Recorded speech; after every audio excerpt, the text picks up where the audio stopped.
Right. Hello, everyone, and welcome to our 11th event in the Nightlight Poetry Series. My name is Tom Snarsky, and I'm delighted to be here with you tonight on this beautiful midsummer evening to celebrate poetry with a wonderful group of readers. And before we get started, just a quick word about the series, which we've been doing for a little over a year now, if I can bring myself to believe it. Nightlight is a reading and conversation series featuring poets and writers, new and established, in a monthly reading hosted virtually, usually on the third Thursday of the month at 9 p.m. Eastern, like this month. At each of our events, we feature a group of invited readers to share a selection of their work with us, usually poets, but we've had the odd fiction writer or playwright in there as well. Having slots for readers every month means we're always looking for folks who'd be interested in participating. We've actually had an embarrassment of riches, and we're booked out a few months now into the fall, but we have winter, we have 2025. We would love to hear from you if you or a friend or somebody who you'd like to recommend to us to read is just excited about sharing some poems. There's a lot of ways to get in touch with us for that. So you can find us on the socials. On Twitter, we're at Nightlight Poems, which is all one word. On Instagram, we have more underscores than that. It's at night_light_poems_.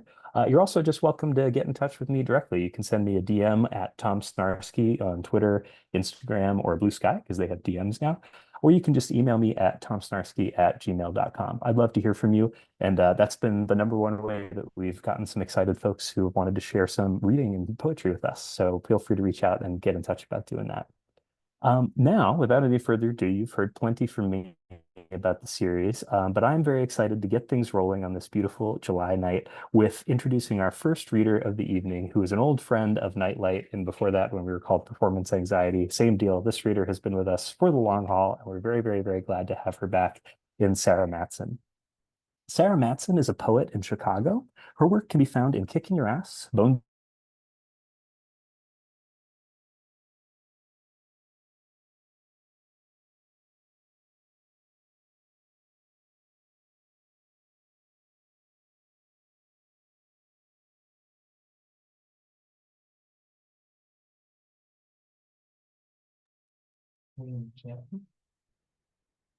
Hello, everyone. I'm so sorry. My computer is a little bit frozen. Hopefully, y'all can hear me. Amazing. Wonderful. Thank you so much, Tom. It is really such a joy to be here this evening.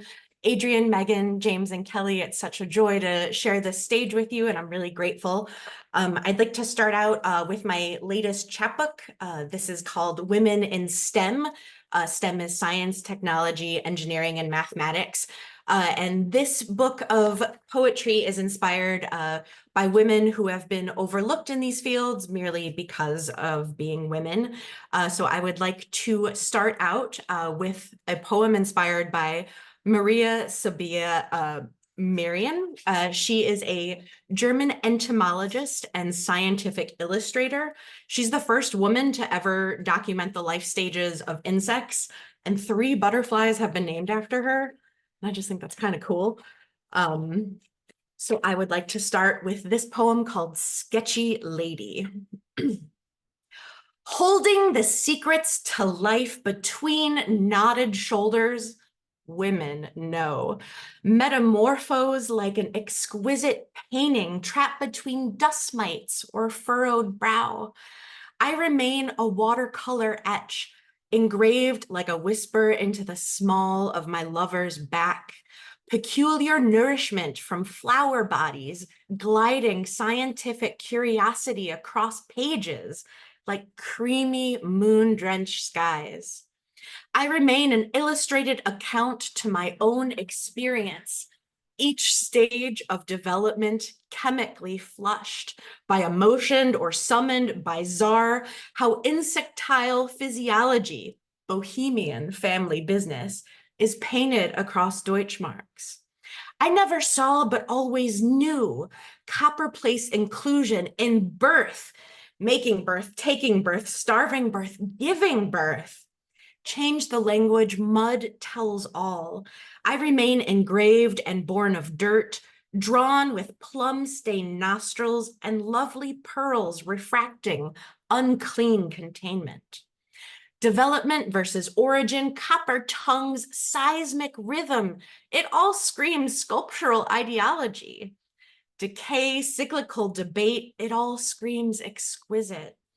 recognizable but only in fantasy or real life, full leather bound in gold, or memories not eaten by time or grief.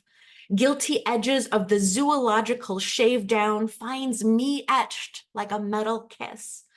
Now, in the inflated future, I remain amongst fragrant tongues lapping oil or shadows placed off color to accent. I gag on the scent, undeterred. Awesome. Thank you so much. I'd like to do one more from Women in STEM. And this one is inspired by Helen Gwynne Vaughan, who was a British mycologist, botanist, and commandant of the Women's Royal Air Force. Celebrated mushrooms gathered like velvet or delicate wildflowers, gentle basket hands plucking courage from brilliant stems, strategic tumbling between worlds nestled in dusty gills. So many lifetimes between the ribs of a fungus. Efficiently clamping the pinhole in the wall, she resumed a top-down approach, aristocratic robe slung across bare breasts like a slutty bandolier. She remains unwavering, resolve and epic crowns, while genteel ribbons find extraordinary vitality in her throat. Longing in window mirrors for bloodstains, smelling each limb layer for the stink of organs. Mitigated by spores or decay, she glides across battlefields. Sexless character soaked in colossal floral print, unwavering through pedagogy. Blue crosses and golden tiara holding ribbons to the throat of profound impact. Waist trainers skeptically holding academia in cupped palms, scented of jasmine. Reclusive, eccentric, excluded from success, transgressive, polite norms, etc. Her stellar commitment to constant improvement hung starkly on old convictions. Maneuvering spiritual revival, an overly emphatic spit curl catches in glamorous tie, knotted engendered wisps around her wrist and into the earth, blooming in stubbornness. Thanks so much. I have one more quick one for y'all tonight. I super always appreciate Tom creating such a wonderful and inclusive space where I feel comfortable sharing new shit. So I'd like to do a little bit of brief new shit for y'all. I was recently very flattered to be interviewed by Canvas Rebel and I really appreciate the opportunity. So I answered all these questions in poem because it was really fun. So the question was, what's the most rewarding aspect of being a creative? And this is what I said. Unflattering angles. Victory is a well-worn kiss, familiar grooves set among the night stars. Start to finish and sharp, like whiskers. Come here, little demon, it's your time, and unflattering angles, remember. Moonstone mother, clasp my jaw, help me create effortless terror. Break the tyrant's spiral, launched by passion or commitment into the abyss we all created. Smashing belly buttons together. Kinky. The road to my coffin is lined in generous cotton poly and stuck to playroom walls like a sick bug.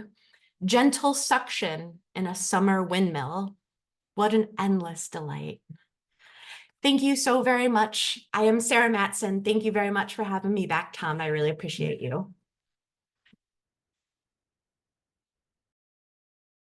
Thank you so much, Sara, for being here and for leading us off. That was Sara Matson, who is A, absolutely wonderful, and B, totally knows how to handle Nightlight when my internet disappears for a minute, and C, also reads new shit and reminds us that that is one of our fundamental tenets at Nightlight, is valuing the new shit, the new poem fresh off the docket or fresh off the notes app or whatever it is. But don't let me forget that that was Sara Matson, who you can find on Blue Sky at saramatson.bsky.social, SARAMATSON, or on Instagram at Skeletor's Mom, all one word. And you can actually read the rest of that poetry interview that Sara did, which was beautiful, and I'm so glad you shared from it. It was done for Canvas Rebel, so canvasrebel.com, canvasrebel.com/meet-Sara-Matson, and you can read the rest. That's a beautiful thing. I love that you shared that. And I concur with everybody in the chat who says, you are amazing. That was great. That's a great way to start this evening's reading. Basil is cheering you on relatively silently from the sides. But with that, I am also excited to introduce our second reader of the evening, who has also a bio that I'm very excited to read. Because I love like finding all the little things in different folks' bios. Like Sara is another new calligraphy author, and I'm like, ooh, another new calligraphy. And Adrian Dallas Frandle, our next reader, I'm excited to be sort of on the Venn diagram with Adrian in a couple places. Adrian Dallas Frandle, he is a poet and queer fish who writes to the world about its future. Adrian's recent work can be found in Honey Literary, Hooligan Mag, and Had. And just a brief aside, Adrian didn't write this in Adrian's bio, but I'm going to say that Adrian is also the, I think, sole member of the 10 Skull Club. Adrian has 10 Had publications, which is really, truly an amazing thing. Just absolutely quick on the draw and an amazing poet to boot. In addition to finding Adrian's work in Had, you can also find Book of Extraction, Poems with Teeth, which is out now with Kith Books. And you can always keep track of what Adrian's up to at adriandallas.com. Adrian, thank you so much for being here. I'm also very excited because I have with me my copy of postcard issue 2. So your postcard is close at hand. I wonder if maybe you might grace us with that poem.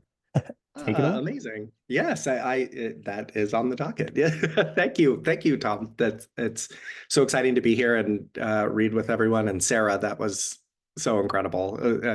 That I'm a STEM girly myself, so that love it. Thank you. I'll do a few short ones and maybe a longish one for me, which is not a long one. But so let's go. The first one is called Evensong, and it was in the Connecticut Literary Anthology by Woodhall Press from last year.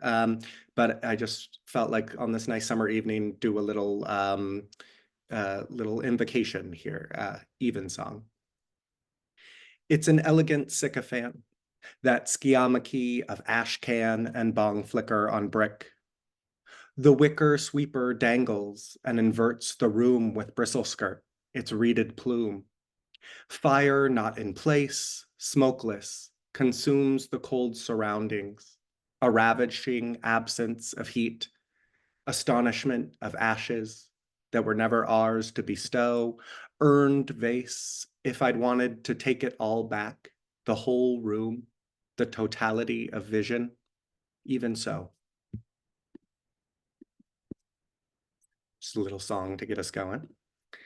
The next one is just called Numismatics in the Morning. It's about sort of wandering around the shiny coins and badges section of the local museum in times of trouble, because I'm like kind of crow-like, I guess, and gravitate towards the little things. So Numismatics in the Morning. Another museum, another poet, another token museum poem. Again, exquisite light, exquisitely framed, curated to fall at the foot of Apollo. Aquatic shimmer, again, illuminating the display plate. Another queer agog at something shiny. A corvine attitude through and through. As a gay bird, I flit between the exhibits, reading anything flashy for signs of life. Museums seem geared to produce this effect in patrons who are aesthetically inclined to our collectivist avian attitudes. Beauty is manipulable and manipulating too. Its affinity for stolen light entraps every time I walk through that first sky-stained gallery. If I could take one thing to keep, which one could never do, it would be the singular crossbeam of sun, the moment heaven is brought low and rays crucify the solar god's feet. to tuck an instant like a coin under my wing, this time worth taking. Thank you. Let's see. Tom had mentioned the had. So incidentally, I just wanted to read sort of an older piece that I had in there, and then I'll do the latest one, but they're both pretty short. So this one is called Crown Shy, and it's just about looking up at the trees and sort of the space that they provide for each other. Again, kind of another little song, maybe. Crown Shy. Crown shy trees create crackler in the canopy above. It's the tree equivalent of pea shyness, a little respectful room between us, a few stalls apart, a gesture of graceful distance. What that we, like trees, gave air and space to those around us. How much more sky would crown us? And this one is called Starfish Wizard. 5 arms hoist up the neighborhood wards. I disembark a boat of pansies, notch an arrow in my wrist. Tomorrow arrives before I can kill it.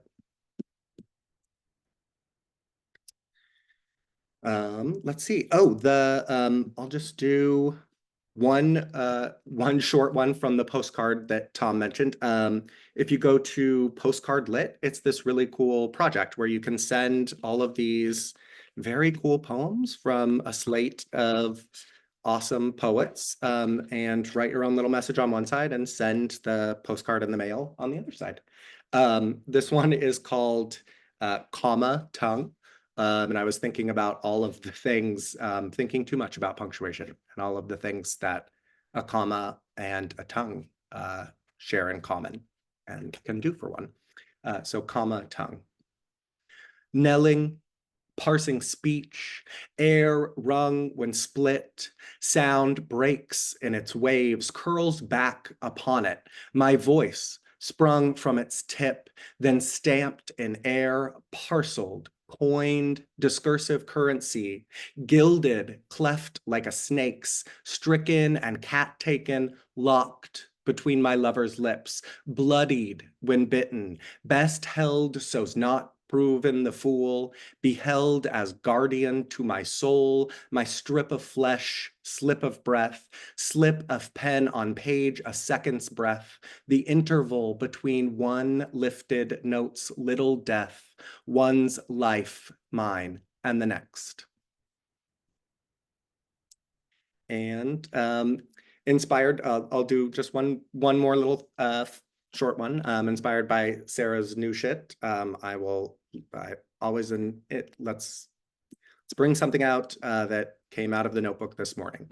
So it's what every audience listening to poetry loves here. But this one is called Deep Drink. The scent of your rain is the neck of the sky craned like an egret wading in blue-green marsh grass. See how sea breeze wafts through daydreams like warm rain born on warm wind, wet heads of newborn images, soft as feather and yes, yes, alive again and again. Tides here to pull the self. Eddy pools around ankles, so I wade out to drink deep the ray sweet of your reflection. Thank you. Thank you, Tom. Thanks, everyone.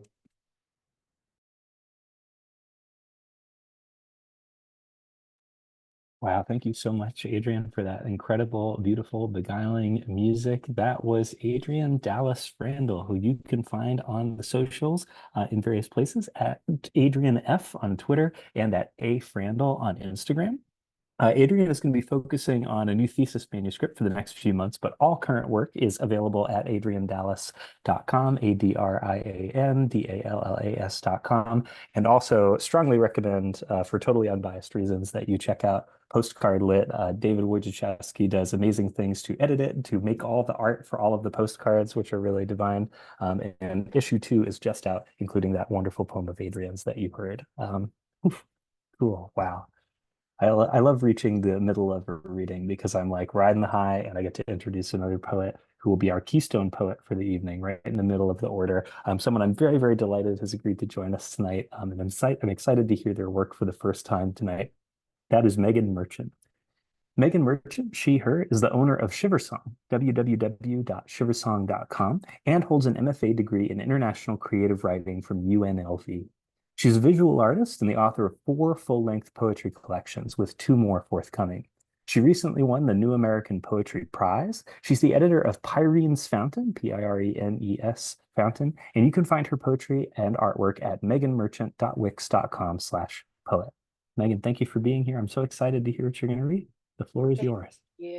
Thank you so much, Tom. You create and curate a very lovely space, and I'm just really pleased to be part of it. So thank you, Sarah and Adrian. You kind of brought me back to life. I was having a long, chaotic day, and then I heard you all read, and so thank you for that. And James and Kelly, I can't wait to hear what's coming up. I'm going to share a few poems from my forthcoming collection with New American Press. It's called Hortensia in Winter. And these are poems to my grandfather's great-grandmother, who traveled with Joseph Smith and helped set up Nauvoo, Illinois. And when Smith was murdered and Brigham Young came into power and instituted polygamy, Hortensia was like, not having it, and took her family in the dead of winter and went and settled another town, Magnolia, Iowa. And so she's this fierce part of my lineage, and I spent some time communing with her. So these poems are to her.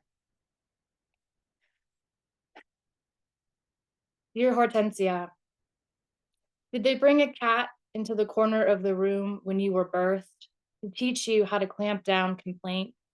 You are ancestor and glyph, a hemline soaked wet in shit and faith.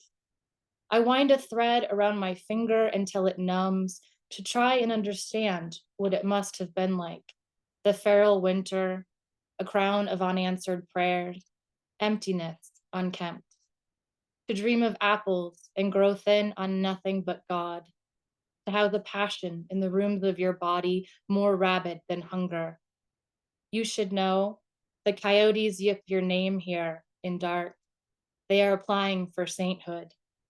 In the morning, I remove a juniper log that refused to burn, bury it with what wasn't snared, bone bits, apple core, a marrow of dark hair untamed. And just for a visual, these are all in prose poem form. Try saying that really quickly. So, and they're all really short. Exodus. Milk froths over, feathery in a glazed mug. I watch a woodpecker forget the geography of air, churn in the invisible, then flee. I feel silence to mean what's missing, never shapeless. Some days, love. Another round of snow arriving, another mistake I'll settle into as understanding more about what I've become. I'm looking for the word that falls between almost and touch, that consideration. It has its own airspace. The gap where the juniper was chopped is a frame now. If only the light would enter, I could trick myself into believing it was heat. Thank you. Winter. I was told to never write about the moon, so I'm calling it winter. A gunshot of hours, a boarded house in the woods, cicada bodies, sleepless in their transparency, their shed. I sweep them under floorboards. Burial is a crosshatch of dirt over dreams. I pretend I am sleeping under animal skin, even though I'm squeamish at the sounds of twigs snapping. A marching band. I tried for a whole year. to avoid every living thing along the path. Then love, a heavy shoe, a flannel shirt over a chair. I watched him shave, the blade, a moon, glint, dying grass, a soda can crushed in an empty room, sweet rust, the brocade of it, tempting everything I taste to wisp. Webs strung high in the corners, this bow, this violin light. And I'll share one more from this collection and then a little bit of a longer one. And I hate to say it because I love all these poems, but this one's my favorite. I've got to say it. I love this one. All right, here we go. I barb throat gap. Would it be fair to say that the body is a causeway, an agenda of leaving at low tide, leaving always? I've come to worship at the wrong house again. Too many mirrors. Desire doesn't like its reflection, the way it shimmers. A tell, the way he said, there's something going on with you, and we both meant him. Some fishermen can't help but cut the eyes out after the reel and pummel, a facsimile of clouds as cornea, burst from being drawn to the surface. What happens when light reaches the unsayable, the phantom pain of the hook? There's something. Water isn't a safekeeper unless what you are offering is meant for the dark. Thank you. And this final poem, I have 2 collections coming out in October because publishing is hilarious and awesome like that. And so my other book that is forthcoming is called A Slow Indwelling, and it's with Harbor Editions. And these are letter poems with the poet Luke Johnson. And so for just a little over a year, we started writing poem letters to each other back and forth, and they play off of each other. And this is a response to one of his beautiful, beautiful poems. A Wake of Vultures, for L.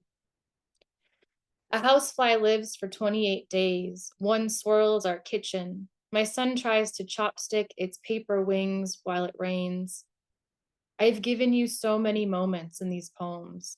I search for more as a wake of vultures circle overhead. Road scrum, picked bones, nest fibers untwined in wind. Where have I been hiding? My son asks, in the held breath quiet, closet, pantry, large box that shimmies slightly when he laughs. We make a game of finding each other again, again. In the broad wing of night, a guttural cry splices my sleep. Lightning storm, seizure. There are other words I've given it. Quake, deja vu, thief. Where have I been hiding? It will take days for his nervous system to calm, to recall hunger and the nickname he'd given the dog, to remember it died weeks ago, then grief again, again. Maybe if we spread the ashes into the creek bed, let them wind around stones and sediment, make a song downstream. Maybe if we can find a splint of sun, then the turkey vultures can pause their dark watch long enough to widen their wings to dry. And I will find him after counting 1, 2, 3. The round white rescue pill put back into the bottle, the windows opened like a sigh, like relief. Thank you for having me.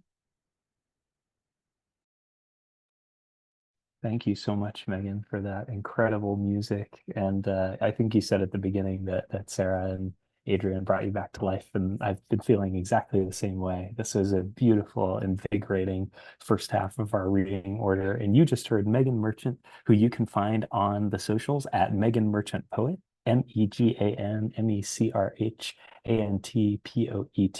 Megan has two, you heard that, two books coming out this October. Hortensia in Winter from New American Press, which is the New American Poetry Prize winner, an amazing title and a story of an amazing, amazing person. I'm so glad you shared that. And also A Slow Indwelling, the Harbor Editions epistolary poem book with Luke Johnson. I'm so glad that we've heard poem interview, we've heard poem letters. We're really bringing the forum energy this evening in a really beautiful, amazing way. And so I'm excited to enter the back half of our order with a really wonderful poet who has come back and joined us, was listening in the previous reading, and I'm so glad that he's here now to read with us, and that is James Morehead. James Morehead is Poet Laureate of Dublin, California, author of 3 collections of poetry, and host of the Viewless Wings Poetry Podcast. James's poem Tethered was transformed into an award-winning animated short, and Gallery, another poem, was set to music for baritone and piano. His poems have appeared in multiple publications. He's on various social media platforms as at Viewless Wings, Viewlesswings. But for right now, he is right here, and I'm excited to hear what he's going to read. Thanks, James. All you. Thanks so much, Tom, for the invitation and for fellow poets providing a respite from a busy day in my day job. I'm in tech, and so this is a wonderful respite from that. So I'm in the San Francisco Bay Area. When people ask where I'm from, Dublin, California, they're not going to know that. So San Francisco Bay Area, it's 45 minutes from San Francisco. And it's a part of the country I just love. So this is an ode to San Francisco. She is San Francisco in shades of pink and blue, a painted lady with combat boots and attitude. She wears sweatshirts in summer, chilled by salt-soaked fog spilling over evening tides. You might catch a glimpse of her rollerblading across the Golden Gate as you sail beneath suspended steel into Pacific swells. She is portraits in De Young, a cable car's clang, a skate punk sprayed in neon green who runs from bay to breakers or swirls around a rainbow flag on Market Street in June. She is San Francisco, spun with threads of sunset hues and wisps of endless dune.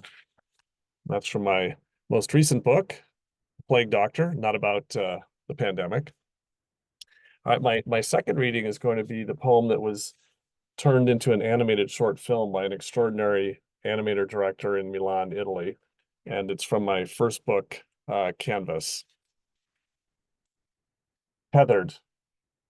I've long ago learned to ignore the rhythmic tug of the chain that tethers me to the ocean floor. A chill curls around my painted stripes as fog rolls toward a distant shore and wave-powered bells warn those sailing near. I hear passing ships cutting towards the Golden Gate and imagine their carefully stacked containers swaying in the swells. Later, fog fades, and California's sun steams dew from my metallic frame, unveiling the shore's outline once more. A seagull pauses, perched and chattering, singing me stories until trade winds lift her to dance above whitecaps. Soon the season of storms returns, bringing fierce waves and wind to power the peals of my warning bells. Deep in winter, mist freezes to my metallic skin, crafting turquoise crystals that flicker in the moonlight. But in time, calm and warmth return, lit by the moon's waning crescent, mirrored on still water's glass. Do I measure time in seasons or in dawns and dusks, or count the cycles of frost freezing then dripping melted down my spine? Or do I set aside time and count the swells, or passing ships, or pods of dolphins, shivers of sharks, colonies of gulls? I dream of one day being released from my tether, my work complete, transformed into turquoise sea glass, smoothed by tides and resting on a shoreline beach, waiting to catch the eye of a strolling passerby. And that is a wonderful animated film that you can find on my website, YouTube, and elsewhere. Now I'm going to read some new shit, very new, although I did do a quick little film for this the other day. And this I wrote while on vacation recently. And I think everyone hearing this will relate to this right now. I hid from the headlines for 7 days, as if drunk from the water of Lethe, mythical river of forgetfulness. I hid from the headlines for 7 days, each day easier than the one before, no temptation to doom scroll. As the fog of headlines lifted, I could focus on an evergreen horizon, the crisp twilight air pungent with wisps of pine, and harmonizing songbirds from treetops far above. But as the week drew to a close, headlines roared, reignited, a firestorm screaming in all caps. My vision blurred with their return. Defenseless to the flames, I gasped with Lethe's waters spent. And I hope that I do not have to hide from the headlines for much longer, but I fear that I will have to. Now I'm going to go back to the Plague Doctor. This is a poem. I enjoy reading all these poems, but I particularly enjoy reading this poem. That time I was left for dead downstage. 8th grade, my big break. The play was something Western. I had a single line and every actor's dream, a dramatic death. I had to learn how to act with a beard glued on in pieces, the fake hair tickling the bottom of my nose. I wore it home for a day to get used to the feel. My family swallowed giggles during dinner. Opening night approached. My heart raced, imagining the curtain opening on 100 seated shadows. That single line I kept forgetting. Whispers from the director. Time ran out, hurried discussions. It was decided my debut line was cut. With a full beard glued on in pieces, tickling the bottom of my nose, a long black coat and top hat, boots one size too big. I walked into the spotlight, said nothing, was shot and left for dead at the edge of the stage. I remember lying there, unable to move, eyes closed, silently mouthing my line over and over and over, sensing classmates' footsteps, avoiding my corpse. And now I'm going to read from the same book. This book has photography. It also has beautiful original ink art. There's one of them that I commissioned. And this is the closing poem for the book. And then I'll have one short one after this. When you perform my autopsy, be prepared, for hidden beneath the clean-shaven skin are gears, actuators, circuits, and optics. You'll find eyes made of glass that blink and dilate, perform the perfect wink, and when called for, even moisten with a tear. My fingers caress, dip cookies into milk, and delicately crack eggs just like yours. But each knuckle is titanium, not bone. And if you creep behind me on a carpeted floor, you'll hear motors whir as we walk in step. I had to be wired up, you see, because a momentary lapse in judgment took my body but spared my mind. But I'm a Potemkin village of a man, an illusion so real I haven't been outed for what I really am. An imposter, a shadow, an automaton with blood replaced by oil for hydraulic muscles, and my memory merely quantum sparks that will vanish when fusion's chain reaction ends. Perhaps that's why I lie awake each night, staring unblinking into darkness, having forgotten how to sleep, my mind racing at the speed of life, trying to solve the world's problems, queued up to infinity. And to close, I will pivot over to my middle book. The bulk of the book is a long series of 25 poems documenting a trip I took to the Soviet Union as a teenager in 1983. I'm not going to read all 25 of those poems. but I will read the last poem of the book, which is has nothing to do with that, but is an appropriate closing poem for a book and for a reading. Lost and Found. I nudge my reading glasses down, watching you rummage through drawers.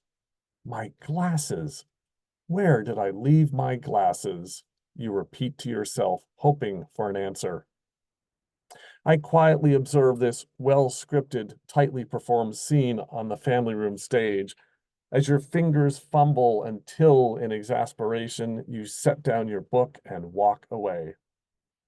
These things we lose track of.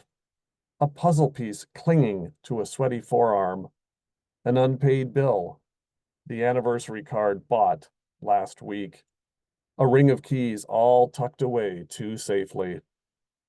I worry most of all about the pages ripped from a daily calendar on my desk, then crumpled and thrown away, one day closer to a final tear.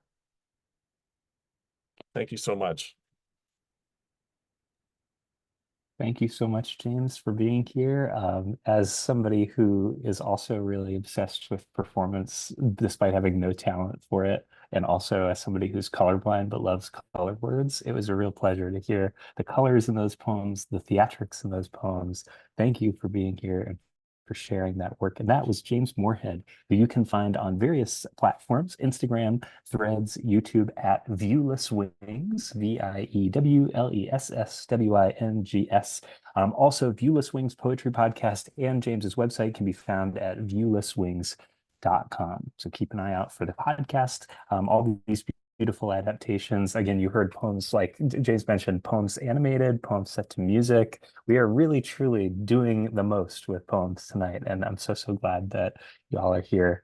I am putting off the inevitable, which is the slightly bittersweet fact of this next reader being our last, but I couldn't be happier to be closing on such a wonderful note. It's been a beautiful, beautiful night, and I'm so excited to close it by welcoming our last reader of the evening in Kellie Scott-Reed.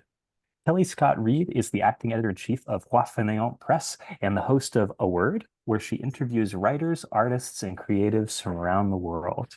Kellie, thank you for being here, and I'm just very excited to hear how you'll take us home tonight. All you. Oh, I really appreciate you having me. This has been really incredible. I'm frankly blown away. I can't hide my excitement as you're reading. I'm laughing really hard out loud. You can't hear me. It was absolutely great. And thank you all so much for sharing your work. It's just incredible. I've selected 3 poems, 2 of which have never been published. So I'm taking a chance. The first one is called Venom. It was published in Moss Puppy, their Slither and Swim edition that was out, I think, in May. Like, time goes so fast, I can't even keep track of it. All my poems are from personal experience, usually processing feelings, because I have a little bit of a difficulty with negative emotion. I am someone who's fairly sunny and personal most of the time. So when things are hard, it has to be written down. So almost everything is fairly autobiographical. It's called Venom. After the brutality, and now drained of all venom, your skin rice paper thin and shedding in a long and terminal process of decay, you tell me I'm not always right. Even though I could crush you under my heel now, like the Virgin Mary in the frieze above the door of my Catholic middle school that made me think she was a feminist, and the creature under her dainty porcelain foot had it coming. Do I ignore your forked tongue and hideous scales once again and search my memory for the times you were proud, the moments you were generous?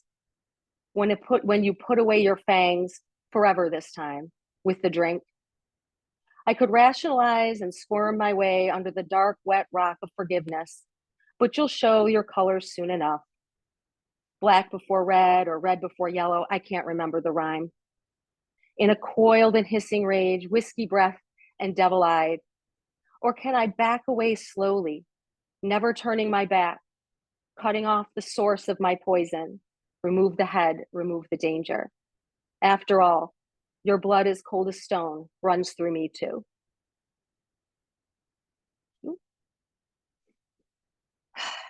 All right. The next one is called Waffle House. A friend, it's never been published. A friend of mine and I, 25 years friendship, went to Jackson, Wyoming together. And it's a story about friendship. My friend is terminally ill. It was written before this diagnosis. So it's kind of fitting and it's very meaningful to me, but it's never been published. It sits 10,000 feet up in Jackson, Wyoming, on what looks like the surface of the moon. We sit in a shack like a stray dog, craggy and mangy, with a slight tilt to it. Inside, picnic tables are placed where they fit, so tight the chairs clank together if two people stand up at the same time. On the walls, postcards, random frayed photos of squinting men with frostbitten noses and sun-scarred cheeks, smile into the distance, holding their skis. The ancient ski boots with a single frayed lace tied to a nail that bends under the years of drag, not unlike the two of us as we rise to order our waffles and hot chocolate. You get the traditional, the butter and brown sugar of your childhood. Feels right in this thin air. You remind me of that time we shared cinnamon twists sitting in the front bucket seats of your car when we were fucked up and out of cash. How there were crumbs, seeds, bitten off fingernails in the change we used. I ordered the Italian, of course. Your hot chocolate has booze in it, of course. The kid at the counter tells us this range is young, less than 10 million years old, still maturing, shifting, and changing form.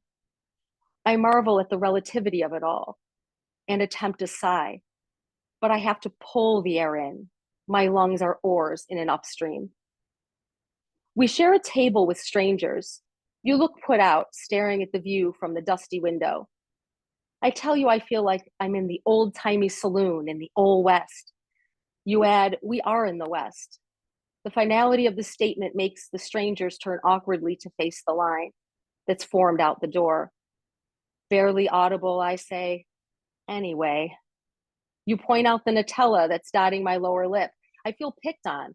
We've been friends for 25 years and I still let the little things bother me. You smile without your eyes and say, this is delightful. Our bellies full, we abandon our seats to take in the panorama.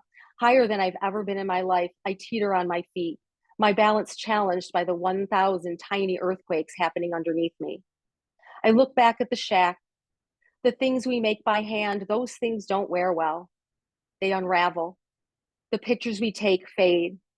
But these adolescent mountains, they're still growing.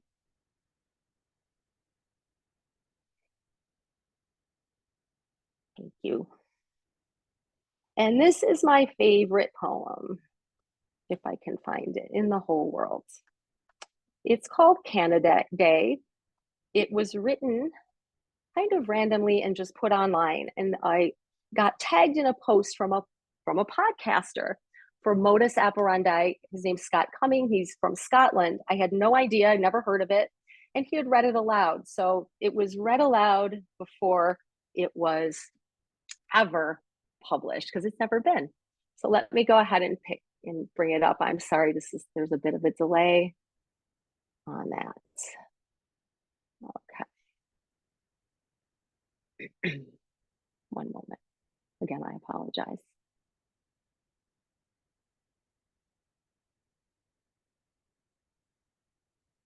All right. Here we go. Canada. Had I noticed the dark gray of the heavily trafficked floor as I stepped off the elevator? Winter inside, winter out. I had left work and headed straight to the hospital. He was waiting for me. I remember his voice choking as he said, yeah, when I tried to console him over the phone. You've been gone for about an hour. They were letting the family say their goodbyes. They waited for the granddaughters to arrive. They waited for me. I didn't stop very far into that doorway. I skulked around the edges, that tiny crumb of panic in my condolences. I remember that my son did this after his baby brother was born. He stopped dead coming into the hospital room and had to be ushered in with a stiff hand by his grandmother. Tears hanging on the sills of his eyes, so terrified to disrupt the order, to hear the cries and not understand why. terrified to feel too deeply, trying to disappear like a fox in a den, eyes gleaming and frightened and selfish. A different sort of birth now, but a similar terror. I could see your shell on the bed. You were gone into the ether, absorbed with your last breath into the lungs of your children as they stepped all over each other, recounting your last minutes on Earth. Overly detailed as your children tend to be when telling a story, no one quite had the timeline right. Even though only moments had passed, it was fortunate no one was paying attention to the other, so they all kept their truth. I drifted, unable to hold my attention still. I averted my eyes. I checked my phone. A comically huge clock stuck on the wall showed me time left, time's up. More stories about you, some laughter. There's something so funny about someone who thinks it isn't. The ritual of looking back at where you once were took half an hour. Finally, we hoisted our purses and wrapped our necks with scarves, like yesterday, like tomorrow. I took a deep breath, relieved to be standing so close to the door. Outside, the snow fell hard. Our conversation turned blessedly back to the weather, as it always does in the place you were born. We have to drive home in it. We have to go on living and thinking and doing. We have children to raise and deadlines to meet. And I have a cold den in my heart to return to before it's too late. Thank you so much for the opportunity. I appreciate it. Thank you, Kellie, for ending us on such a beautiful note. That was remarkable. And that was Kellie Scott-Reed, who you can find on, let me pull up my business here. That was Kellie Scott-Reed, who you can find on X/Twitter at Kellie Scott-Reed, KELLIESCOTTREED. In addition to Kellie's work as acting editor-in-chief of Financial Press and host of A Word, Kellie is also a person of many talents, is also the first AD for a series called Deep End that comes out on Amazon Prime in September. So if you're, we've let poems run their gamut, we've let them do all the formal thing, but then when you have to go actually like watch TV, like go watch Kellie's show when it comes out, because that's what you should do. It's called Deep End. It comes out on Prime in September.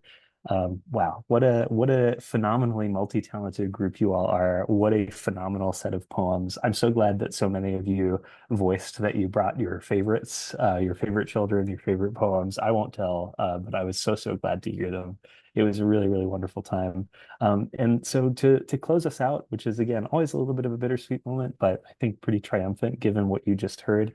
Thank you so much to all of our readers for sharing their beautiful work with us this evening. And thank you too to our listeners, whether you're here in the Zoom with us or you're watching on YouTube later. We really appreciate you giving this hour or so of your life over to poetry, and I hope that you enjoyed what you heard. I also hope that if you're listening close by, you have a sheaf of like new poems that you've just written or things that you're excited to share. Please consider dropping us a line. We would love to hear from you at Nightlight Poems on Twitter, night_light_poems_ on Instagram. Find me at Tom Snarsky on the places or tomsnarsky@gmail.com. It would be so cool to have you at a future event. We've got lineups pretty full for the end of the summer and the fall, but we would love to have you in the winter in 2025, whenever we can manage it. It would be so cool to bring you on. You just heard what magic can be wrought in this space, and we'd love to have you be a part of it. To close, I'm going to just do the thing that we always do at these nightlight readings. I'm going to close with a poem. I've been living in Thomas Lux's new and selected poems a lot lately, posting a little bit from it. I'm going to read one that I really love for whatever reason. I don't remember what book this was originally published in of Lux's. Let's find out. It was from this book called Half Promised Land, which is a really lovely book. And this poem in particular is called His Job is Honest and Simple. His job is honest and simple, keeping the forest tidy. He replaces after repairing the nests on their branches. He points every pine needle north, polishes the owl's stained perch, feather dusts the entrance to the weasel's burrow, soft brushes each chipmunk, the chinchilla of the forest banal, buffs antlers, gives sympathy to ragweed, tries to convince, like a paternal and inept psychiatrist, the lowly garter snake to think of himself as he parts the grass as an actor, parting the stage curtain to wild applause, arranges in the clearing the great beams of light. This is his job. A day's, a week's, a life's calm, continuous, low-paying devotion. At dawn, he makes a few sandwiches and goes to work. I love this, he thinks, as he passes the wild watercress. It's green as stunning as surviving a plane crash in the small, inaccessible swamp.